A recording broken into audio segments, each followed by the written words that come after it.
Most people treat kitchen scraps the same way. The root end of an onion, the base of a bunch of celery, the top of a carrot. They go straight into the trash or the compost bin. It's automatic. It happens without a second thought. And for most people, that's where the story ends. But here's what a growing number of home gardeners have quietly figured out. Some of those scraps aren't finished. They're not waste. They're the beginning of the next plant.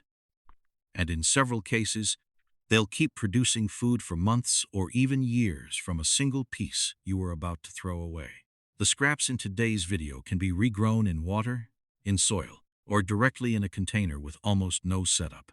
Some produce a full harvest in under 2 weeks. Others establish themselves once and keep going season after season with almost no additional effort. And every single one of them starts with something that's already sitting in your kitchen right now. Regeneration. Most gardening starts with a seed. You buy it, you plant it, you wait. But certain plants carry something inside them that most gardeners never think about: the biological capacity to start over from almost nothing. A root node, a dormant bud, a living base. These are not dead scraps, they are paused plants. And once you understand which ones can regenerate and exactly how to trigger that process, you stop seeing your kitchen waste the same way ever again. In today's video, we're counting down 12 kitchen scraps you can regrow, many of them indefinitely. And make sure you stay until the very end, because the number one scrap on this list may be the most surprising food-producing plant you can grow from something you were about to throw away. Let's get started. Number 12. Carrot tops. Most people know the orange root of a carrot. Almost nobody thinks twice about the green top that gets cut off and thrown away. But that top, specifically the very crown of the carrot where the greens attach to the root, contains dormant growth nodes that will reactivate with nothing more than water and light. Place a carrot crown cut side down in a shallow dish with just enough water to cover the base. Within a few days, green shoots begin emerging from the top. Within 2 weeks, you have a full flush of carrot greens that are completely edible, mildly bitter, slightly herbal, and genuinely useful in salads, pestos, chimichurri, and garnishes. One thing to be clear about: regrowing a carrot crown does not produce a new carrot root. The plant's energy at this stage goes into leaf production, not root development.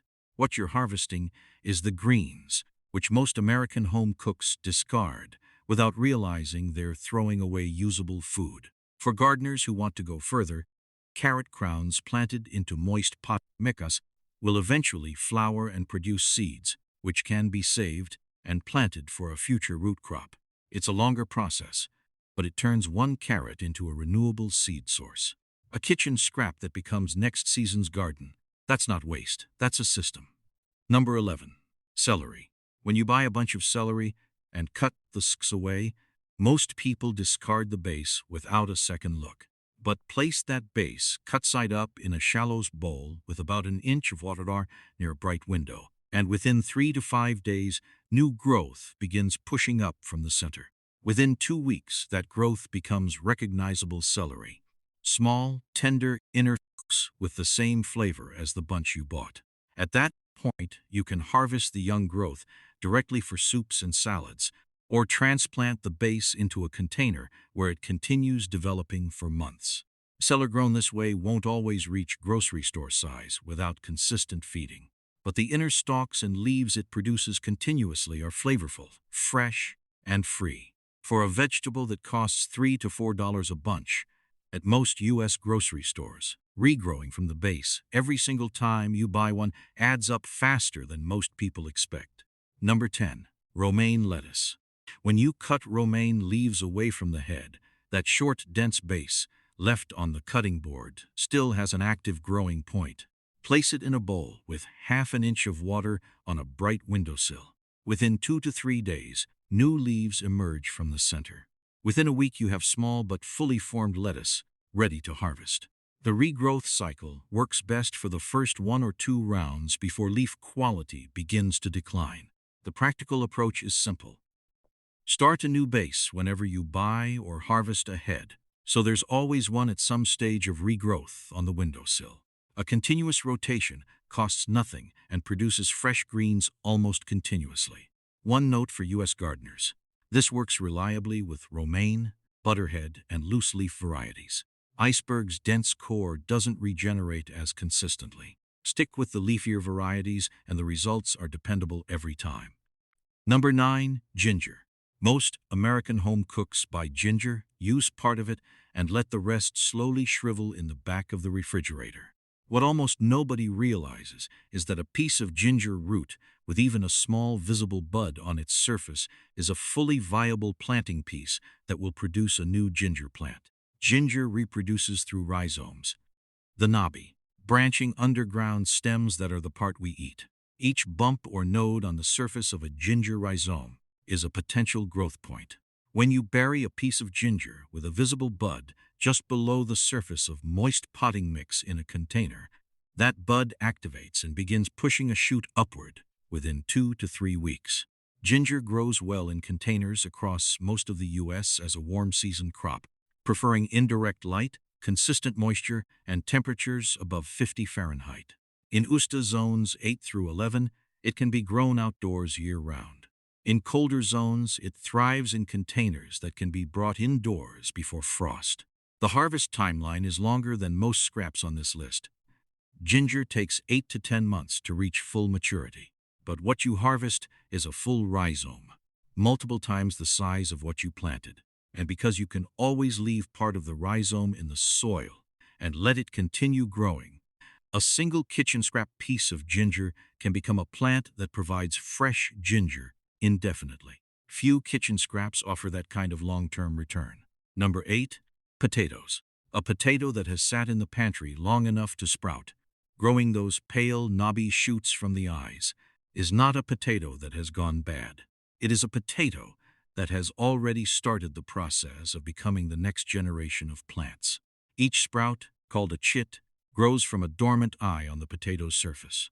When you cut a sprouted potato into sections, each section containing at least one strong sprout, and plant those sections into potting mix or a grow bag, each piece will develop into a full potato plant capable of producing a new crop of tubers. For U.S. home gardeners, this is one of the most economically straightforwardly regeneration methods available. Seed potatoes from garden suppliers can cost several dollars per pound. A sprouted pantry potato performs the same biological function for free. One practical note. Potatoes from conventional grocery stores are sometimes treated with a sprout-inhibiting chemical called chlorpropham. These may sprout more slowly or less vigorously than untreated potatoes. Organic potatoes, widely available at U.S. grocery chains, are not treated with sprout inhibitors and generally perform much more reliably for regrowing. If you're planning to regrow from grocery store potatoes, organic is the smarter starting point. Number 7. Green onions. If there is a single kitchen scrap regrow that every home gardener should be doing, green onions are the most obvious candidate, because the results are fast, reliable, and genuinely useful in the kitchen every single week. When you buy a bunch of green onions, you typically use the green tops and discard the white root ends. Those root ends, placed upright in a glass with about an inch of water near a sunny window, begin regrowing within 24 hours. Within 5 to 7 days, the green tops have fully regenerated to harvest length. You cut them again, leave the roots in the water, and the cycle repeats. A single bunch of green onions, regrown this way, can be harvested 5 to 6 times before the root base finally exhausts itself. That means one grocery store purchase effectively becomes 6. For home cooks who use green onions regularly, in stir-fries, soups, eggs dishes, and salads, the savings are immediate and cumulative. For longer-term production, transplanting the root bases into a container of potting mix produces even stronger regrowth than water alone. Soil-grown green onion bases develop thicker roots, produce more robust tops, and last through significantly more harvest cycles than water-grown ones. A small container of regrown green onions near the kitchen produces a nearly continuous supply through most of the growing season, with almost no maintenance required. Number 6. Garlic. Most American home cooks have had the same experience at some point. You reach into the garlic bulb, pull out a clove to use, and find that one of the cloves has already started sprouting, a small green shoot pushing up through the papery skin. Most people throw that clove away or cut the sprout out before cooking. Neither is necessary. A garlic clove that has begun sprouting is a clove that has already activated its growth energy. Plant it pointed.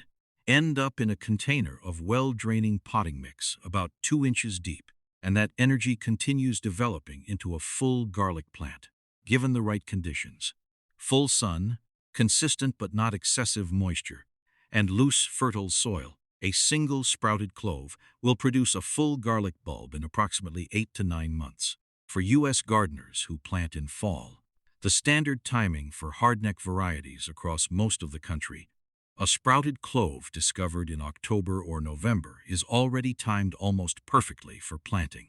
Nature essentially started the process for you.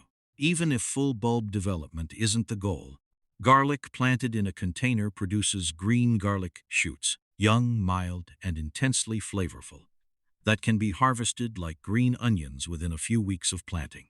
Those shoots are a legitimate culinary ingredient that most American home cooks have never experienced, simply because they didn't know they could grow them from a clove that was already headed for the trash. Number 5. Leeks. The root end you cut from a leek before cooking, that small, dense disc with the white thread-like roots attached, is still actively capable of growth. Place it in a shallow dish of water, or plant it directly into moist potting mix, and new green shoots emerge from the center within a week. That initial regrowth produces young, tender leek greens, mild, fresh, and excellent as a garnish or in soups. With continued growth in a container with good soil, the plant gradually develops further, though the real everyday value is in those early green tops that appear quickly and reliably every time. What makes leeks worth the spot on this list is consistency. Unlike some scraps that only perform under ideal conditions, leek bases are forgiving. For home cooks who buy leeks regularly for soups and braises, regrowing the bases is one of the lowest effort ways to extend what you already paid for. Number 4. Basil.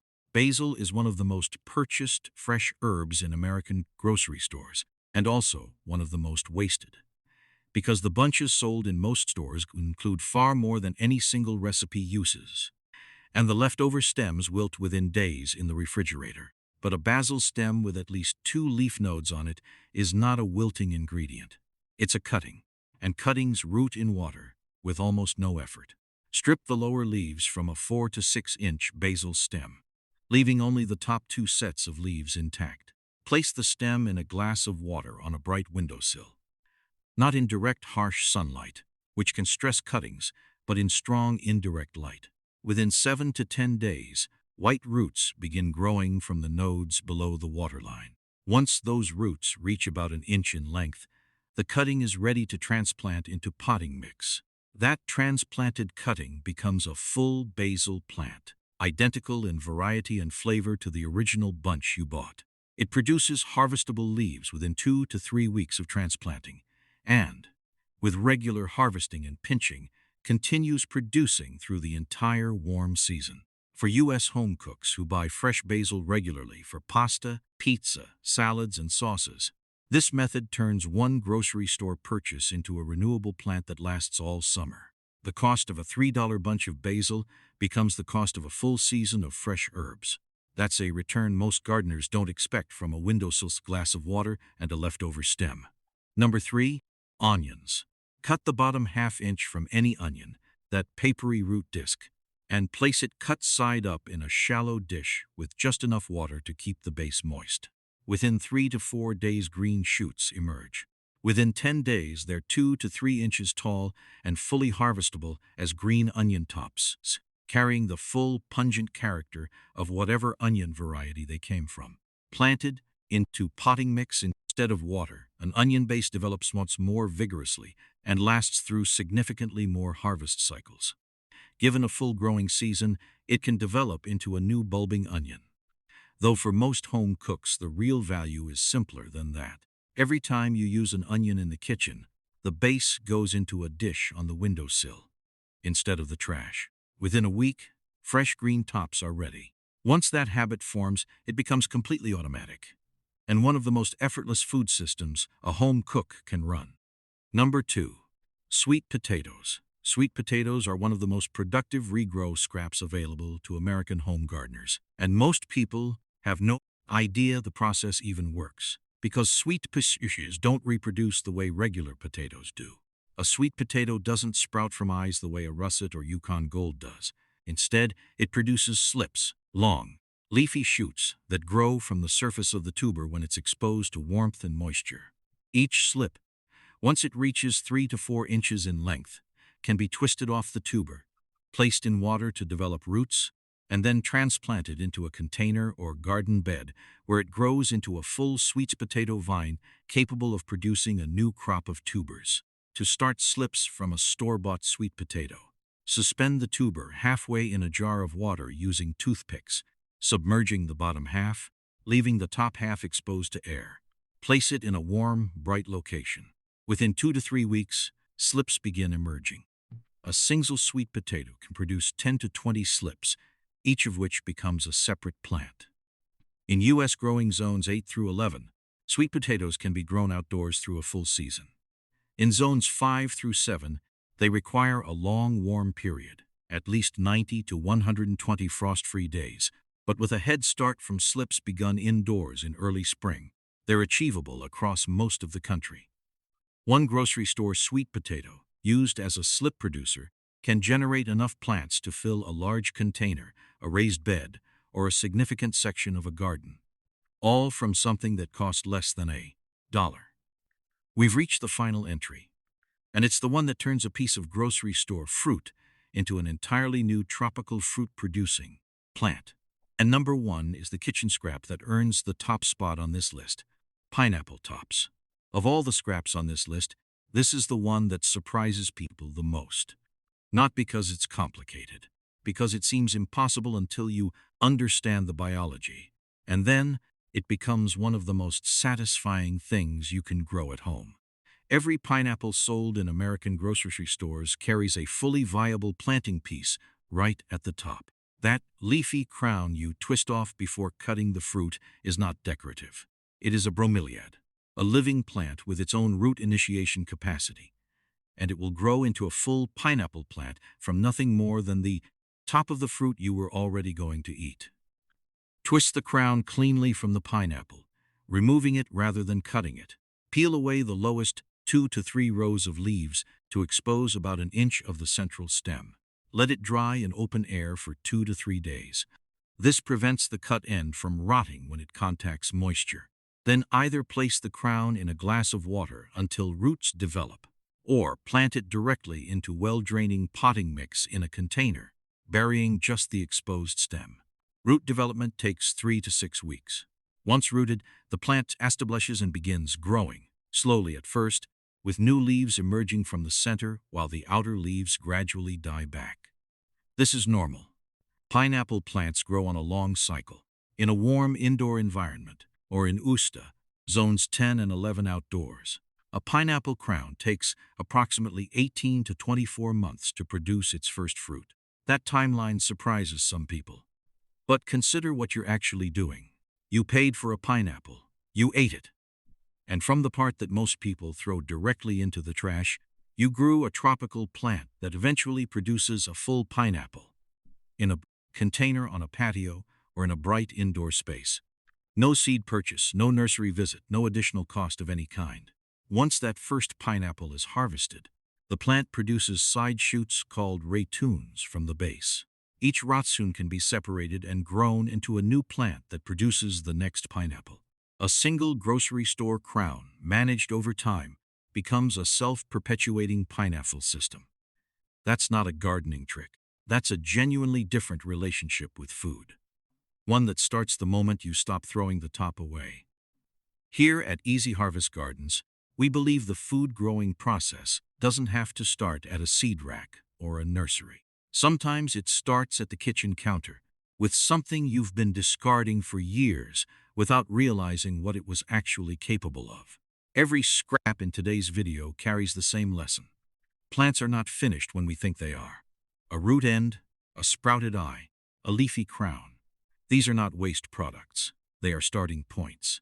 And once you begin seeing them that way, the line between cooking and growing starts to blur in the most practical and satisfying way possible.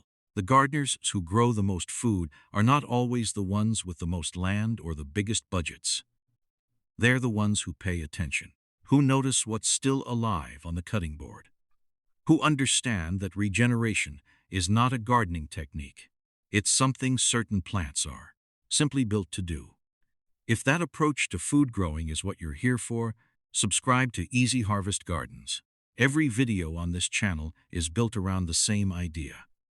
Practical knowledge that makes your garden produce more, with less waste and less guesswork. We'll see you in the next one.